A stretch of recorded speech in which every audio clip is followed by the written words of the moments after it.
विशेषतः मराठी माणूस, महाराष्ट्रीयन माणूस, भारतीय माणूस ह्यांचा जो आतला आवाज असतो तो व्यक्त करायचं काम त्यांनी केलं कायम. आणखीन तुम्ही झेंजीचाच विचार केला, पण आता अल्फा जी पुढची आलेली आहे त्यांनासुद्धा आवडेल असं त्यांचं वक्तृत्व होतं, स्पष्टता होती.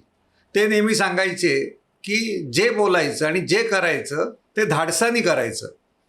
सहजपणेच माणूस सगळ्या गोष्टी करतो, पण धाडसानी केलं तर लोक आकर्षित होतात. त्यांनी एक उदाहरण छान दिलं होतं की आपण क्रिकेटची मॅच बघतो तर कोणी असं म्हणत नाही स्टेडियममधली लोक की we want single, we want single. तर प्रत्येकाला जो ओरडतो तो सांगतो की वी वॉन्ट सिक्सर. तर सिक्सर मारण्याची हिंमत ही बाळासाहेबांकडे होती. त्यामुळे त्यांचे अनेक निर्णय वादग्रस्त झाले, त्यांचे अनेक निर्णय थोडेसे भडकाऊ झाले, परंतु काळाच्या ओघात त्यांचे प्रत्येक बोलणं आणखीन त्यांचा प्रत्येक निर्णय हा योग्य ठरलेला आहे.